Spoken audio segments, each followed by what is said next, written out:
info. Assalamualaikum warahmatullahi wabarakatuh. Kami dari kelompok 7 ingin mempresentasikan tentang file server security. Ya, silakan lihat ke audiens. Yes. Oke. File server security solusi dan praktik terbaik untuk menjaga email tetap aman dari spam, phishing, dan serangan cyber. File server security adalah langkah-langkah teknis dan kebijakan yang dirancang untuk melindungi sistem email dari ancaman seperti spam, phishing, spoofing, dan penyadapan data. Keamanan ini memastikan pesan yang dikirim dan diterima tetap rahasia dan utuh. Jadi, setiap email-email yang kita kirim itu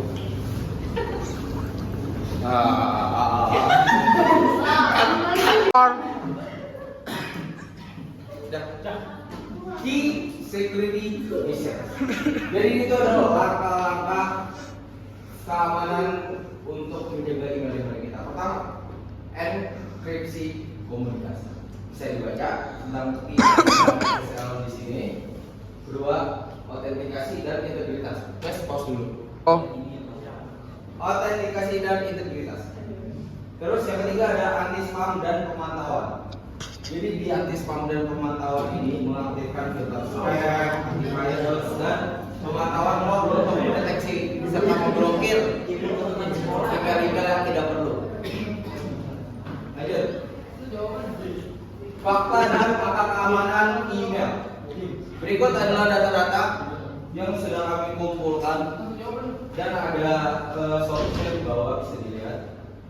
Jadi ada 160 juta 160 miliar email spam dikirim setiap hari di email kalian. Dan ada 3,4 miliar email phishing yang dikirim setiap hari. Sekitar 36% pelanggaran data global bermula dari serangan phishing menurut laporan keamanan di 2024. Prinsip keamanan email. Lanjut topik.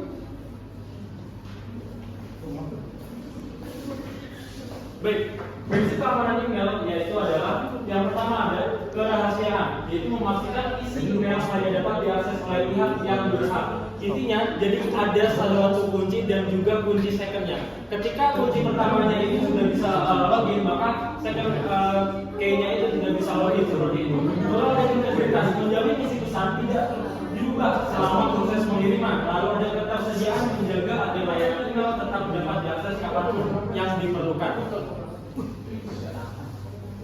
Lalu ada ancaman keamanan email. File server menjadi salah satu target utama berbagai serangan cyber yang memanfaatkan email sebagai jalur masuk ke sistem. Beberapa ancaman yang paling sering ditemukan adalah antara lain adalah spam dan malware. Terus juga ada brute force atau phishing dan juga spoofing. Terus ada enkripsi, proteksi koneksi. Kita tentu udah tahu enkripsi itu apa. Tapi enkripsi itu ialah suatu kode yang menjabarkan suatu kode. Jadi kode yang udah dijabarkan maka akan dijabarkan lagi supaya tingkat keamanan itu lebih ketat seperti itu. Dan enkripsi ini menjaga kerahasiaan data selama email dikirim antar server. Nah, contohnya adalah ketika Sandi itu dijadikan sebuah kode lagi dengan kontennya 9E underscore dan sebagainya. Lalu protokol seperti TLS atau SSL. TLS ini adalah teknologi terbaru dari SSL yang dimana contohnya TLS ini adalah HTTPS. Lalu kedua, autentifikasi email.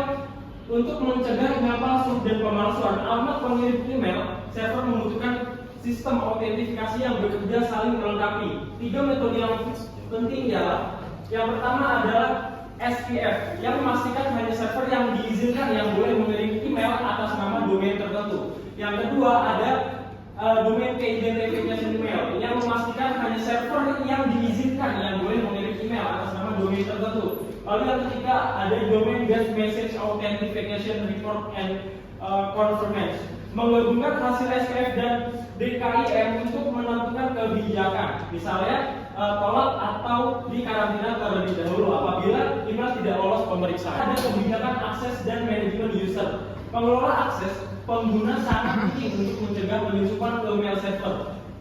Kedua pilar utama yang diterapkan kebijakan atasan yang kuat adalah berverifikasi berlapis seperti dua verification authentication. 12 saat itu adalah 12 kata. Yang panjang minimal kata sandi disarankan untuk mengurangi resiko brute force dan tebakan sederhana. Gunakan kombinasi huruf besar dan kecil. Makanya kenapa ketika kita membuat sandi maka disarankan untuk bikin sandi yang unik antara kombinasi simbol-simbol, angka dan juga huruf kapital. Dan tidak disarankan untuk tanggal ataupun nama, itu sangat riskan sekali untuk dihack. Lalu ada autentifikasi dua faktor, yaitu token SMS ataupun aplikasi yang menambah lapisan keamanan di luar kata sandi.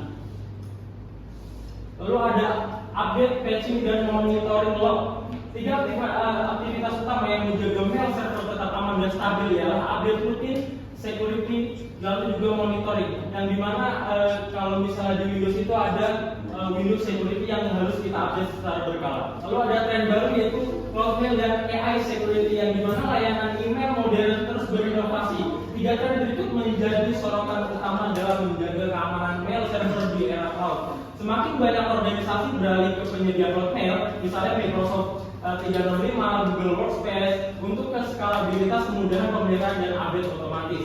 Lalu juga ada algoritma AI yang mendeteksi pula serangan phishing dan malware jauh lebih cepat dibanding sistem manual. Deteksi anomali real time menjadi standar baru dari algoritma AI. Lalu ketidakadanya entitas yang otomatis dipercaya, setiap akses diverifikasi terus-menerus. Nah, lalu ini adalah beberapa rekomendasi best practice. Yang pertama, gunakan enkripsi TLS dan aktifkan autentifikasi, maksudnya dua langkah verifikasi seperti SPF, DKIM serta DMARC untuk mencegah pemalsuan email. Lalu terapkan kebijakan kata sandi yang kuat dilengkapi dengan autentifikasi dua faktor. Lalu lakukan update secara berkala. Lalu pasang solusi anti spam dan antivirus serta edukasi pengguna tentang phishing dan praktik email yang aman. Terima kasih, sekian. Jika ada yang ingin ditanyakan silakan. Dia nanya. Ya, silakan. Ada yang bertanya? Seri. Perkenalkan, nama saya Seriman Lahagu. Saya ingin bertanya, apa perbedaan keamanan inbound dan outbound di mail server? Di sana. Siapa? Kamu siapa namanya? Perkenalkan, saya Tali Jelita Putri. Mau bertanya, apa kelemahan dari masing-masing autentikasi email? Kayak yang SPF, terus DKIM, terus DMARC. Terima kasih. Ya. Kan, oh iya, nama saya Haikal Nurul Fakir Zaidan, kelompok 8 kayaknya. Kan tadi kan ada tetap menjaga isi email, ya kan?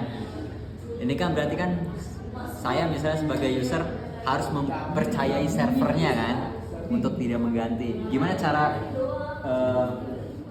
mengubah agar tidak ketergantungan dan user kayak ketergantungan dengan si servernya gitu. Jadi benar-benar menjaga, karena kalau misalnya ada sesuatu yang di luar dari tanggung jawab, ya misalnya ternyata ada hack atau apa yang mengubah pesan dari emailnya gitu. Nah ini biar nggak ketergantungan dari integritasnya gitu. Itu gimana? Jadi apa yang Tidak. Oke, baik, tadi pertanyaannya adalah apa perbedaan dari inbound dan outbound. Nah, kita harus tahu dulu nih, in itu kan berarti kan di dalam, out itu berarti di luar. Nah, arahnya mau kemana nih? Berarti kan arahnya kalau inbound itu kan berarti masih dalam cangkupan ini nih, cangkupan luas areanya misal. Kalau out itu berarti kan yang di luar area. Nah, ngomong soal email, inbound itu adalah ketika kita mengirim email yang masih dalam satu jangkauan. Contohnya, ketika kita sebagai mahasiswa, tentunya kita memiliki email mahasiswa. Jadi kalau kita misalnya mengirim sesuatu ke email yang masih sama dengan punya kita, email mahasiswa, maka itu masih dikatakan inbound. Tapi kalau konteksnya seperti email mahasiswa ke email pribadi, maka itu konteksnya udah outbound. Paham? Ya, baik, terima kasih. Oke, saya menjawab pertanyaan dari Tahlia yang bertanya tentang kelemahannya DKIM, SPF, dan DMARC. Nah, pertama SPF. SPF itu bisa dipalsukan oleh penyerang. Jadi si penyerang ini tuh bisa memalsukan SPF tersebut. Kalian mohon maaf, saya sedang serius, tidak boleh tersenyum-senyum. Saya profesional di sini. DKIM itu memerlukan konfigurasi yang tepat. Do you hear me or not? Oke. Jadi itu DKIM memerlukan konfigurasi yang tepat agar tidak dapat dicuri gitu datanya. Nah, yang terakhir DMARC itu sama seperti DKIM. Kelemahannya itu bisa terjadi jika autentikasinya tidak tepat. Ya, sekian. Apakah sudah puas? Oke. Terima kasih Tahlia. Baik. Sebelum saya menjawab, saya akan memastikan terlebih dahulu. Tadi inti dari pertanyaannya adalah bagaimana si user ini agar tidak ketergantungan oleh sistem yang dibuat oleh developer Ya, atau penyalahgunaan. Baik. Jadi ketika si usernya itu melakukan penilaian terhadap si aplikasi tersebut atau developer tersebut, maka developer tentunya akan merespon, benar? Nah, yang dilakukan developer seharusnya adalah mengevaluasi apakah